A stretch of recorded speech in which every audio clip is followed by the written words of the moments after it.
Good evening. I'm Nikki Haley, and it's great to be back at the Republican National Convention.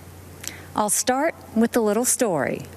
It's about an American ambassador to the United Nations, and it's about a speech she gave to this convention.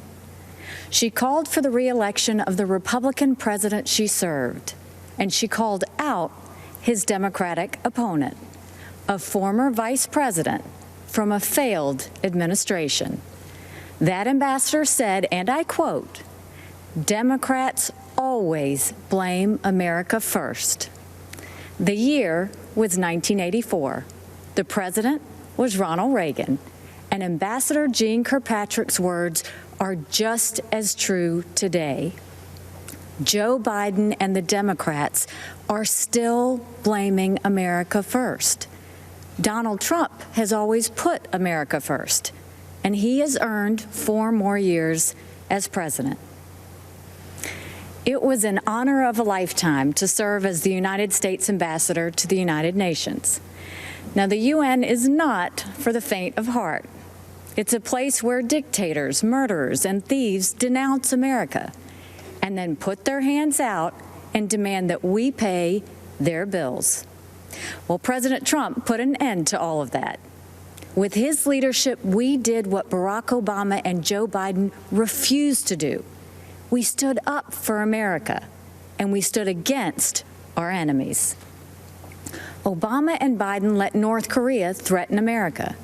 President Trump rejected that weakness, and we passed the toughest sanctions on North Korea in history. Obama and Biden let Iran get away with murder and literally sent them a plane full of cash. President Trump did the right thing and ripped up the Iran nuclear deal. Obama and Biden led the United Nations to denounce our friend and ally, Israel. President Trump moved our embassy to Jerusalem, and when the UN tried to condemn us, I was proud to cast the American veto. This president has a record of strength and success. The former vice president has a record of weakness and failure. Joe Biden is good for Iran and ISIS, great for communist China, and he's a godsend to everyone who wants America to apologize, abstain, and abandon our values. Donald Trump takes a different approach. He's tough on China, and he took on ISIS and won, and he tells the world what it needs to hear. At home, the president is the clear choice on jobs and the economy. He's moved America forward, while Joe Biden has held America back. When Joe was VP, I was governor of the great state of South Carolina.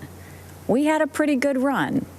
Manufacturers of all kinds flocked to our state from overseas, creating tens of thousands of American jobs.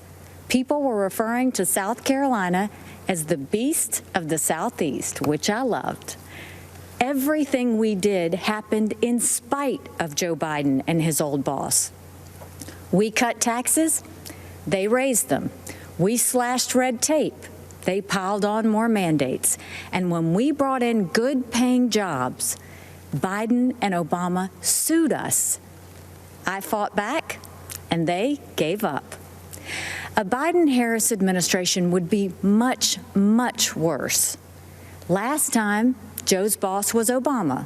This time, it would be Pelosi, Sanders, and the squad. Their vision for America is socialism, and we know that socialism has failed everywhere. They want to tell Americans how to live and what to think. They want a government takeover of health care. They want to ban fracking and kill millions of jobs. They want massive tax hikes on working families.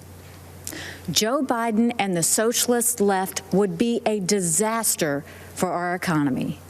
But President Trump is leading a new era of opportunity. Before communist China gave us the coronavirus, we were breaking economic records left and right. The pandemic has set us back, but not for long. President Trump brought our economy back before, and he will bring it back again. There's one more important area where our president is right. He knows that political correctness and cancel culture are dangerous and just plain wrong. In much of the Democratic Party, it's now fashionable to say that America is racist.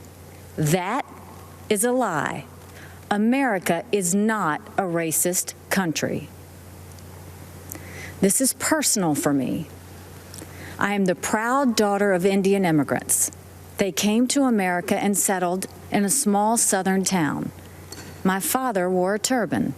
My mother wore a sari. I was a brown girl in a black and white world. We faced discrimination and hardship, but my parents never gave in to grievance and hate. My mom built a successful business. My dad taught 30 years at a historically black college, and the people of South Carolina chose me as their first minority and first female governor. America is a story that's a work in progress. Now is the time to build on that progress and make America even freer, fairer, and better for everyone. That's why it's so tragic to see so much of the Democratic Party turning a blind eye towards riots and rage. The American people know we can do better. And of course we value and respect every black life. The black cops who've been shot in the line of duty, they matter. The black small business owners who've watched their life's work go up in flames, they matter. The black kids who've been gunned down on the playground, their lives matter too. And their lives are being ruined and stolen by the violence on our streets. It doesn't have to be like this. It wasn't like this in South Carolina 5 years ago. Our state came face to face with evil. A white supremacist walked into Mother Emanuel Church during Bible study. 12 African Americans pulled up a chair and prayed with him for an hour. Then he began to shoot. After that horrific tragedy, we didn't turn against each other. We came together, black and white, Democrat and Republican. Together, we made the hard choices needed to heal and removed a divisive symbol peacefully and respectfully. What happened then should give us hope now. America isn't perfect, but the principles we hold dear are perfect. If there's one thing I've learned, it's that even on our worst day, we are blessed to live in America. It's time to keep that blessing alive for the next generation. This president and this party are committed to that noble task. We seek a nation that rises together, not falls apart in anarchy and anger. We know that the only way to overcome America's challenges is to embrace America's strengths. We are striving to reach a brighter future where every child goes to a world-class school chosen by their parents, where every family lives in a safe community with good jobs, where every entrepreneur has the freedom to achieve and inspire, where every believer can worship without fear and every life is protected, where every girl and boy, every woman and man of every race and religion has the best shot at the best life. In this election, we must choose the only candidate who has and who will continue delivering on that vision. President Trump and Vice President Pence have my support, and America has our promise. We will build on the progress of our past and unlock the promise of our future. That future starts when the American people re-elect President Donald Trump. Thank you, good night, and may God always bless America. Hi, everyone. George Stephanopoulos here. Thanks for checking out the ABC News YouTube channel. If you'd like to get more videos, show highlights, and watch live event coverage, click on the right over here to subscribe to our channel. And don't forget to download the ABC News app for breaking news alerts. Thanks for watching.